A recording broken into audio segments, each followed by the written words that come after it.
BA द्वितीय वर्ष हिंदी साहित्य द्वितीय पत्र। प्रिय विद्यार्थियों, आज हम लोग पढ़ेंगे हिंदी एकांकी का उद्भव और विकास।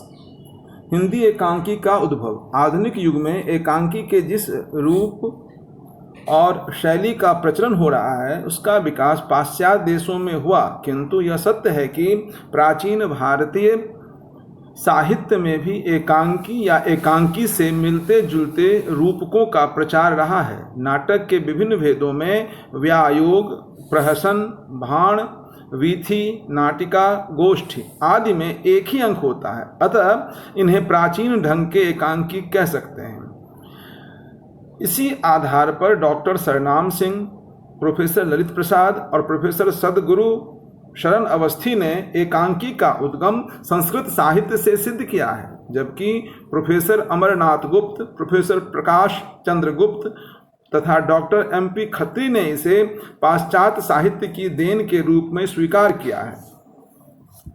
यदि हम एकांकी के व्यापक रूप को ग्रहण करते हुए उसमें सभी प्रकार के प्राचीन एवं नवीन एकांकियों को लेते हैं तो हमें यह स्वीकार करना होगा कि एकांकियों की दीर्घ परंपरा भारत में रही है।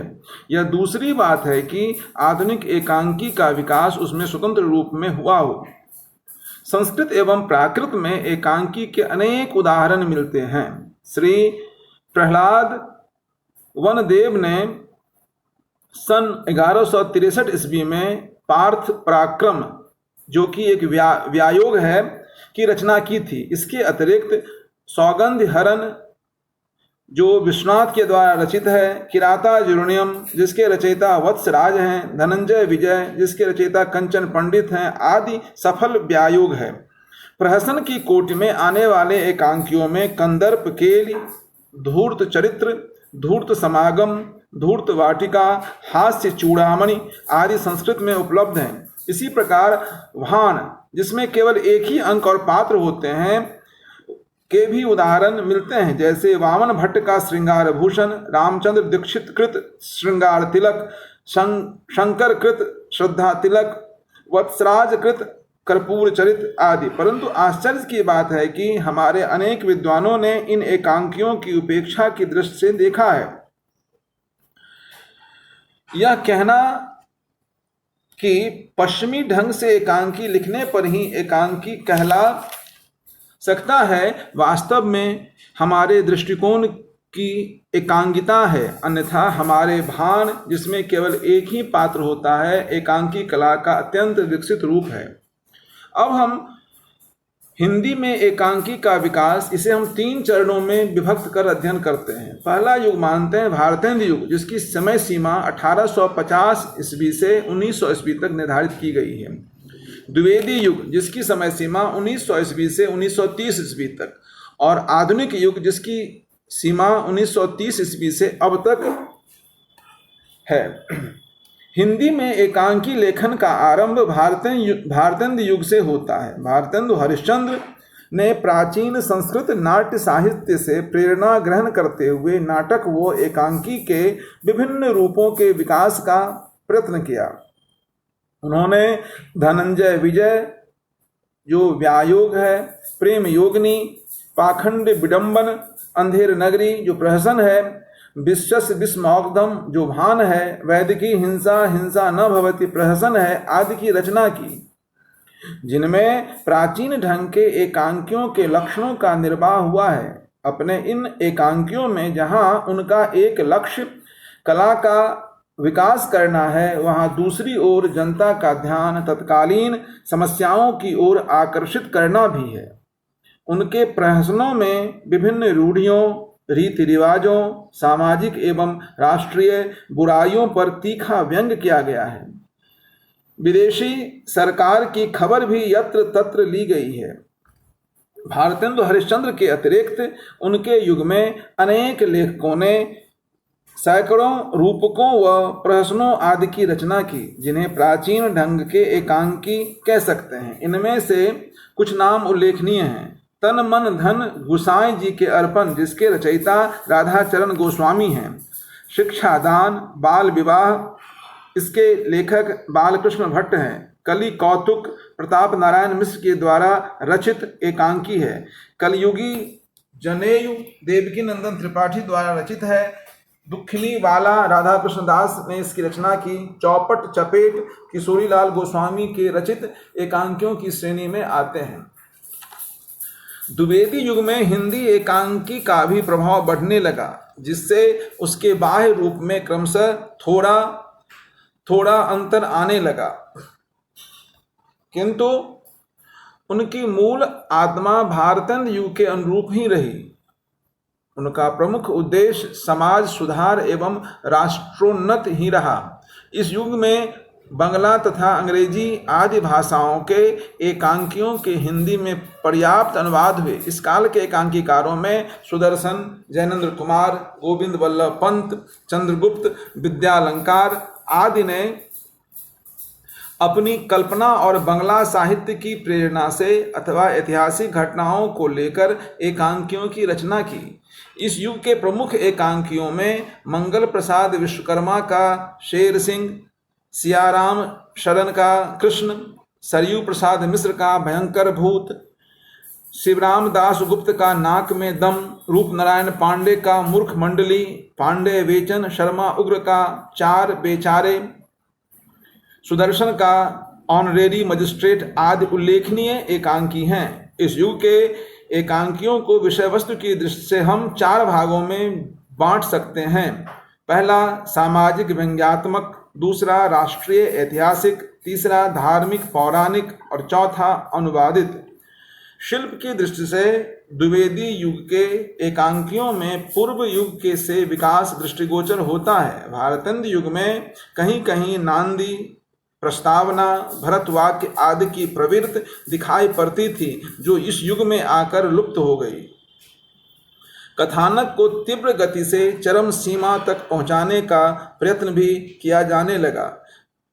पद्य का पूर्ण बहिष्कार होने लगा। फिर भी एकांकी के पाश्चात्य रूप का पूर्ण विकास इनमें दृष्टिगोचर नहीं होता। अब हम आधुनिक एकांकी पर विचार करते हैं, जिससे कि वास्तव में हिंदी एकांकी अपनी प्रौढ़ावस्था में पहुंच गई। पाश्चात्य शैली में लिखे गए एकांकी, जिन्हें हम यहाँ आधुनिक एकांकी कह सकते हैं, का विकास हिंदी में लगभग 1930 ईस्वी के पश्चात हुआ। सन 1929 ईस्वी में जयशंकर प्रसाद के एक घूंट का प्रकाशन हुआ। एक अंक और एक ही दृश्य, अंतर्द्वंद, इकहरे कथानक आदि के कारण यद्यपि इसे हिंदी का प्रथम एकांकी कहा गया, किंतु आधुनिक एकांकी की शुरुआत एक घूंट से नहीं मानी जा सकती। कार्य व्यापार की सघनता और क्षिप्रता के अभाव में इसे आधुनिक ढंग का एकांकी मानना उपयुक्त नहीं है। स्वतंत्र साहित्य विधा के रूप में आधुनिक हिंदी एकांकी की शुरुआत डॉक्टर रामकुमार वर्मा के एकांकी बादल की मृत्यु, जिसका प्रकाशन 1930 ईस्वी में हुआ,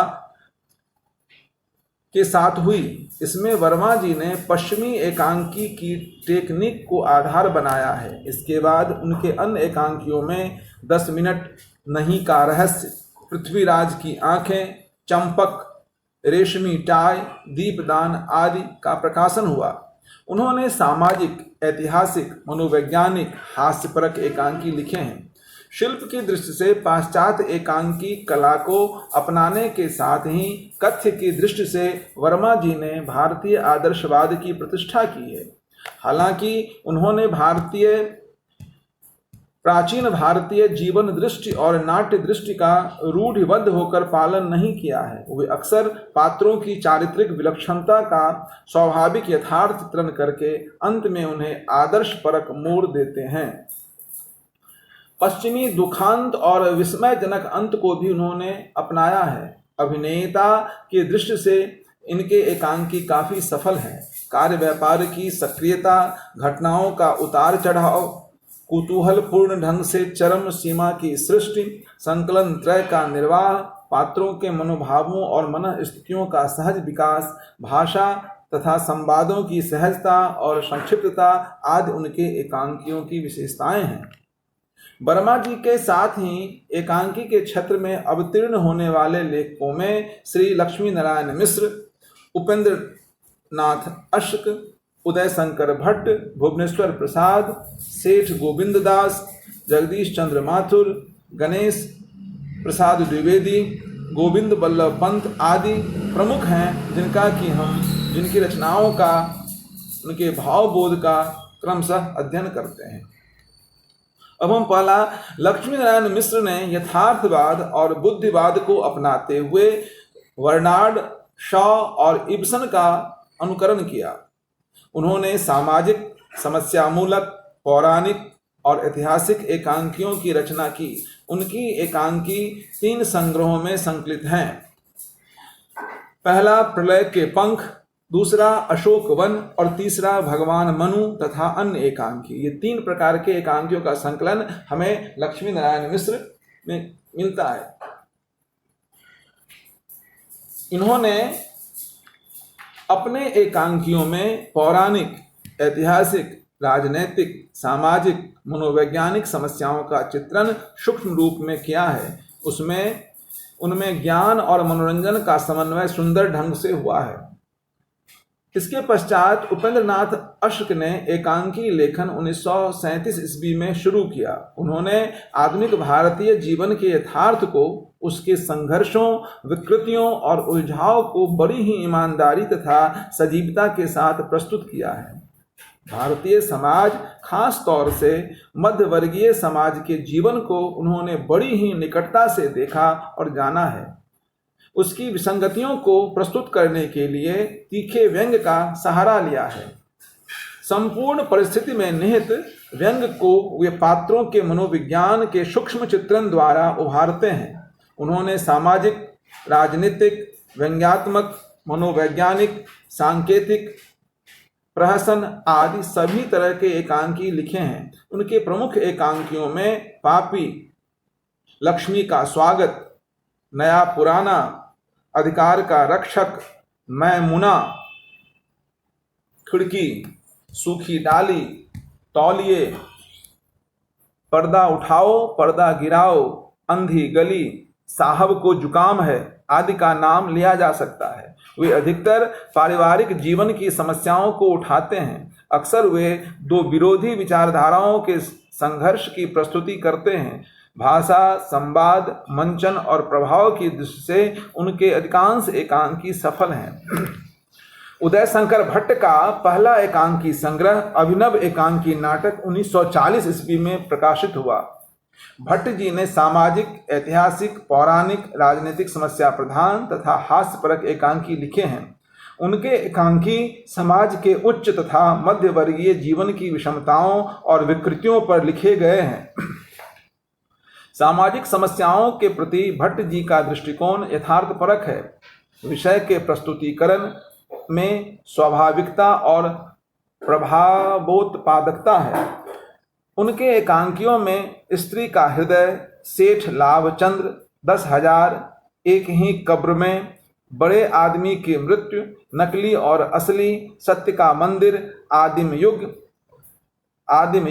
समस्या का अंत आदि विशेष रूप से उल्लेखनीय हैं। इनकी एक और भी बहुत महत्वपूर्ण रचना है जिसका नाम है बीमार का इलाज। भट्ट जी के एकांकियों की भाषा सहज और प्रभावपूर्ण तथा संवाद योजना स्वाभाविक है। इसी क्रम में अगले एकांकीकार भुवनेश्वर प्रसाद का नाम उल्लेखनीय है। भुवनेश्वर प्रसाद का एकांकी संग्रह कारवां 1935 ईस्वी में प्रकाशित हुआ। इनके एकांकियों में सामाजिक जीवन, विशेष रूप से मध्यवर्गीय जीवन की विकृतियों, खोखलेपन और कृत्रिमता को उद्घाटित किया गया है।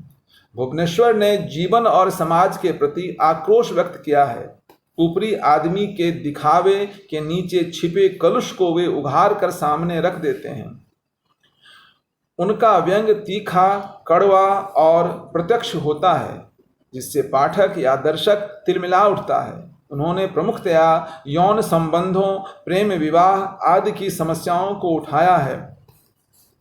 वे स्थिति का चित्रण मात्र कर देते हैं। समस्याओं का समाधान देने में उनकी रुचि नहीं है। वे मानते हैं कि समाधान वे ही ढूंढेंगे जो रोगग्रस्त हैं। पश्चिमी नाटककारों तथा मनोविश्लेषकों, खास तौर पर Ibsen, Bernard Shaw, Freud, D.H. Lawrence आदि का भुवनेश्वर पर काफ़ी प्रभाव है। उनके प्रमुख एकांकी हैं प्रतिभा का विवाह, श्यामा एक वैवाहिक विडंबना, एक साम्यहीन साम्यवादी, शैतान, उसर, लाटड़ी, रहस्य रोमांच आदि। तांबे के कीड़े में जो उनका एक बहुत ही प्रसिद्ध एकांकी है, भुवनेश्वर ने मनुष्य की धन लोलुपता को नग्न रूप में प्रस्तुत किया है। भुवनेश्वर ने सिकंदर, अकबर, आज़ादी की नींव आदि ऐतिहासिक एकांकी भी लिखे हैं। अगले एकांकीकार हैं सेठ गोविंद दास। सेठ गोविंद दास ने बड़ी संख्या में एकांकी लिखे हैं, जिनमें सामाजिक, राजनीतिक, ऐतिहासिक, पौराणिक, एक पात्रीय आदि एकांकी शामिल हैं। एक पात्रीय एकांकियों में पात्र की आंतरिक गुत्थियों का विश्लेषण किया गया है। सामाजिक एकांकियों में मध्यवर्गीय तथा उच्च वर्गीय समाज की कमजोरियों और कुरीतियों को प्रस्तुत किया गया है तथा ऐतिहासिक एकांकियों में अतीत की गौरव गाथा है। इनके प्रमुख एकांकियों में शाप और वर, प्रलय की सृष्टि, कंगाल नहीं, ईद और होली, स्पर्धा, अधिकार लिप्सा, वह मरा क्यों आदि का नाम लिया जा सकता है। इनकी भाषा सरल और सुबोध है, किंतु उसमें संवाद सौष्ठव प्रायः नहीं है। कथा विकास में जिज्ञासा और कुतूहल का अभाव है। उनके अधिकांश एकांकियों में नाटकीयता का अभाव है, वे संवादात्मक कथा मात्र है। अगले एकांकीकार जगदीश चंद्र माथुर ने वर्तमान जीवन की गंभीर और सामान्य समस्याओं का यथार्थपरक चित्रण किया है।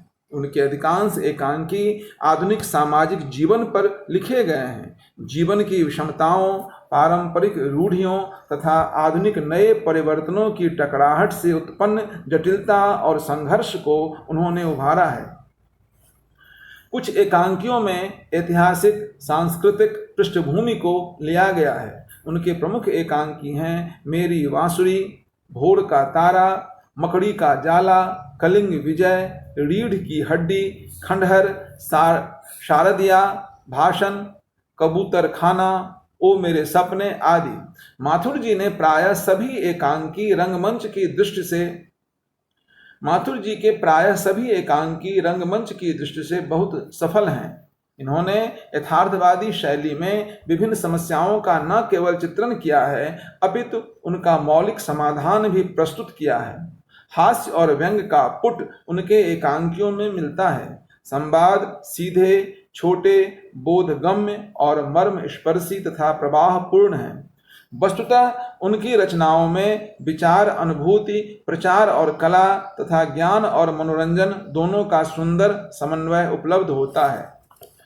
गणेश प्रसाद द्विवेदी ने भी मनोवैज्ञानिक एकांकी लिखे हैं। सुहाग बिंदी, वह फिर आई थी, पर्दे का अपर पार्श्व, कामरेड गोष्ठी, परीक्षा, धरती माता आदि। भाषा के प्रति लेखक की जागरूकता ऐसी है कि सुहाग बिंदी में डॉक्टर बंगला बोलता है, महाराज देहाती बोली और अन्य पात्र आम बोलचाल की हिंदी। नाटक में लंबे समय का घटना विस्तार है, जिसकी सूचना रंग संकेत के माध्यम से दी गई है। यौन आकर्षण, प्रेम वैषम्य, अनमेल विवाह आदि से उत्पन्न होने वाली मानसिक जटिलताओं का सूक्ष्म विश्लेषण इनके साहित्य में मिलता है। एकांकी के शिल्प और कला का विकास भी उनकी रचनाओं में मिलता है। गोविंद वल्लभ पंत ने सामाजिक, व्यंग प्रधान और ऐतिहासिक पौराणिक एकांकी लिखे हैं। उन्होंने सामाजिक समस्या को नग्न रूप में प्रदर्शित न करके मर्यादित रूप में सामने रखा है। जिज्ञासा और कौतूहल की सृष्टि के साथ कथानक विकास करके वे चरम सीमा पर एकांकी का अंत सुखांत या दुखांत रूप में करते हैं। उनके प्रमुख एकांकी हैं अपराध मेरा है, साक्षात्कार, काला जादू, कपड़े का आदमी एवं पर्दा तोड़ क्लब आदि। विष्णु प्रभाकर ने रेडियो के लिए लेखन के साथ एकांकी लेखन का आरंभ किया। आदर्श, यथार्थ और स्वाभाविकता का समन्वय करना उनके लेखन की विशेषता है। उन्होंने सामाजिक, मनोवैज्ञानिक, ऐतिहासिक, राजनीतिक, व्यंग्यात्मक, रेडियो रूपक और बाल एकांकी लिखे हैं। इनमें बंधन मुक्त, प्रतिशोध, रक्त चंदन, माँ, किरण और कुहासा, संस्कार और भावना, मैं भी मानव हूँ, बीमार, अशोक, झांसी की रानी आदि प्रमुख हैं।